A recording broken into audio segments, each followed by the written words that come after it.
Guess what? This is Law & Order SVU Season 4, Episode 4, Lust. We open up and we're in Central Park. There's a dog trainer trying to convince the dog's owner that he's worth the pay. You gotta give her special whistle.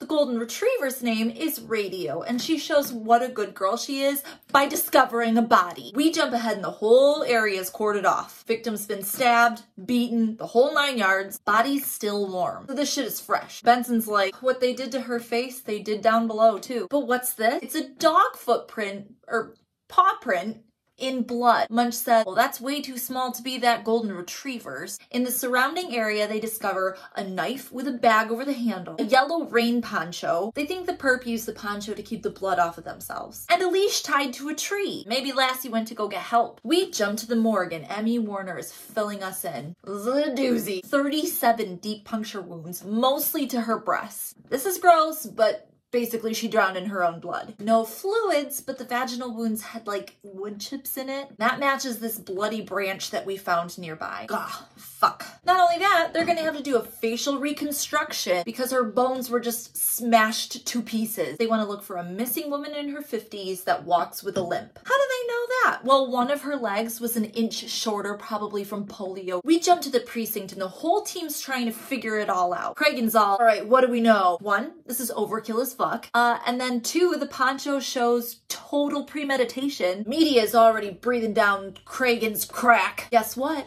Finn got a call from the pet police. Joggers found a little guy in the park with bloody paws. This dog is a little fat-ass King Charles Spaniel named Buddy. Unfortunately, the vet had to see if he was injured, so she washed all the blood off. But she did keep this. It's an enormous tennis shoe. The dog, that's only a little bit bigger than the shoe, had it in its mouth. Okay, it's important to the story, but I'm calling bullshit on that writing. Anyway, the shoe has a lift in it. Munch said, we're taking the shoe and the dog. We trace this insole to the company that made it, and they're able to trace the serial number and figure out who it belonged to. Munch and this dog have become best friends, and we find out our victim is Dr. Greta Esterman. She works for public health, and Dr. Esterman has a husband named Arthur. Well, now we gotta go tell Arthur the bad news. Scoop up the dog and head over to their house. We jump to this rich-ass, stuffy grandma apartment, and Art, the husband, isn't taking it super well. It's like an older dude and a nerd, which are normally both pluses in my book, but together they're not working for me. We do find out that Greta specifically worked to trace HIV cases. Some people got pissed because they thought it violated their privacy. At the end of their visit, Art kind of remembers that, oh yeah, there was a threatening phone call. Some lunatic called and said that she had ruined his life, and so he was gonna ruin hers. We head to Greta's office, and her boss confirms, yeah, she got a shit ton of hate mail and mean phone calls. Here's the deal. They have to call and notify people that they've been exposed to HIV, but they can't tell them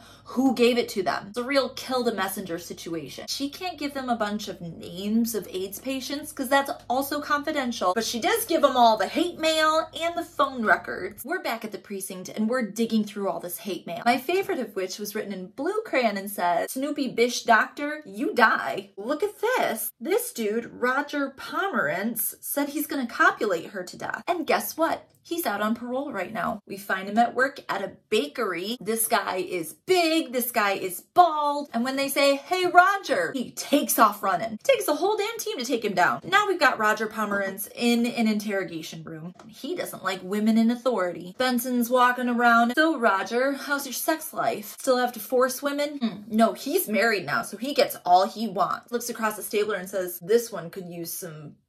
Benson's not having it. What's that? I could use some what? All right, you fuck. Let's talk about the doctor. That bitch got in my business, told my wife I had chlamydia, so you fucking killed her. He freaks out and lunges at Benson. Stabler has to put him in a chokehold just to calm him down. This is all very exciting, but it turns out this douchebag has an alibi. Weenie husband Easterman shows up just as they're taking Pomerantz out. Is that him? That motherfucker takes a swing with his Gumby arm and it like bounces off. Easterman, you gotta let us do our job, man. But Art says he found something that might help. He hands over a scribble-scrabble piece of paper that nobody can actually read. Who do we know that's smart enough to decipher this? Emmy Warner, duh! And it takes her all night long. She cracks that code. All the letters in the circles are different people with HIV. These people live in the same area, but none of them know each other. So Dr. Esterman was trying to figure out the common denominator, the nexus, the person who's spreading it to everybody. Let's pick up this investigation where Greta left off. They interview a college kid who only had sex once but didn't use a condom because he's Catholic and his mom would kill him. Guess I'm dead now anyway. Trace the lady that he slept with to a guy that she slept with. 32 cases later, they figure out who the fuck this nexus is. A guy named Mario Malinar. He's a one-man epidemic, and he's got an apartment over on Hester. Cragen says, let's go pick up Typhoid Mario. Typhoid Mario. Yeah, it's pretty good. That's pretty good. Cragen, that was pretty. And we sure do find him. He's in the hospital. Oh, I hate it, but he's pretty cute. What's he in the hospital for? AIDS-related pneumonia. He also hates nosy Dr. Greta. Benson's looking at his chart. Shit, he's been here for 6 days. He couldn't have killed her. But don't worry, Stabler slaps handcuffs on him and cuffs him to the bed. Hey, what the hell? You see, Mario, you have AIDS, and you had unprotected sex with a whole bunch of people, and you didn't tell them that you had AIDS. That's what we call a crime. Oh, guess what? There's another body in the park. Poor Mountie, who found her and will never be the same, says that her name was Mona. Recognize her by her binoculars. Not by her face? She doesn't have a face anymore. We jump to the morgue for this autopsy, and Emmy Warner has some good news. They found a foreign hair. Okay, pretty quick, like, the group splits into 2 camps. This camp says it's the same guy. This camp says it's a copycat. Same guy side says there was a poncho at the scene, a knife with a bag on the handle, same shoe tracks, size 10. Team copycat says the MO is very different. She was assaulted with a broken beer bottle instead of a tree branch. Ugh. And Greta had like a bajillion more stab wounds. Mona only had 6. Maybe Greta and Mona knew each other? So we talked to one of Greta's friends. Greta had been recently talking about this dude named Vartan Dadian. Husband says he's never heard that name, doesn't know who this guy is. Wait, was she cheating on me? But a quick dig in the finances, and Greta had been wiring $20,000 a month to this Dadian fella for the last year. And this dude has expensive taste. Dinners, hotels, and an escort service called Gold Coast Models. Munch and Finn paid Gold Coast Models a visit. Little Orphan Annie, the secretary, says, you can't come in here. Phone rings, she picks it up and says, thank you for calling Gold Coast Models. This is Angel. Can you please hold? Oh, okay, who takes care of Dadium? Oh, well, that would be Miss Kitty. She retired last month, said this motherfucker was gonna buy her a condo. Miss Kitty, huh? Munch and Finn round her up and bring her in. She's trying to smooth jazz talk Finn, and this man is not having it. Drop the act. Meanwhile, Benson and Stabler sit down across from Vartan Dadium. We've tracked him down,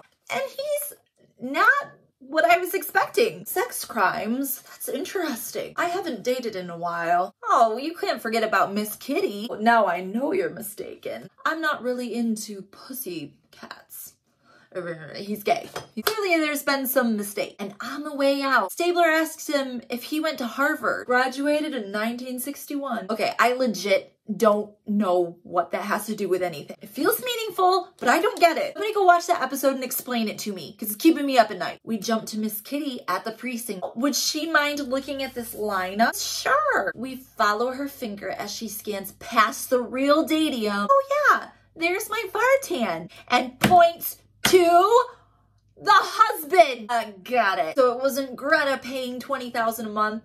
It was him paying himself under an alias $20,000 a month. But Dr. Greta was starting to snoop around. They've got enough for a search warrant, and they're at his stuffy house loading all this shit up, including some muddy boots. Size 10. Footprints at both crime scenes match the boot, and there's pollen from both murder scenes on the boot.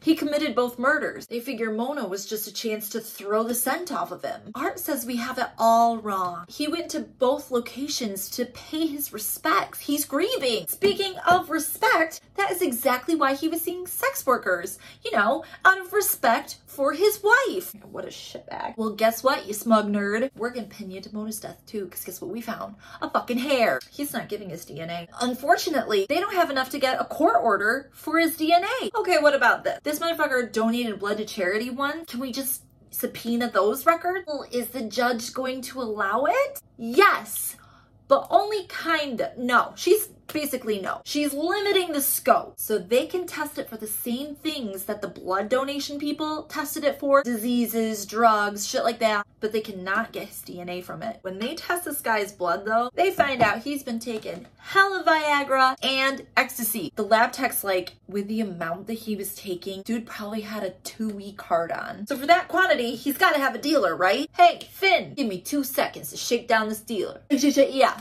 Bertram gets deliveries to this love shack on 92nd. The music swells, and we jump to the team kicking in the door, and Stabler walks up to Kitty and Art mid-bone and yells, "Search warrant! Flink! You can't come in here! Exigent circumstances. We heard a woman moaning. Are you alright, ma'am?" Miss Kitty is pissed, but she better hold on to her butt because guess what? They're about to drop some truth bombs. This dude you're banging probably murdered 2 people, and what's this plane ticket? There's only one. So Kitty has turned on Art. And here's something gross. They didn't use a condom. So Kitty willingly gives up the DNA sample that's been deposited.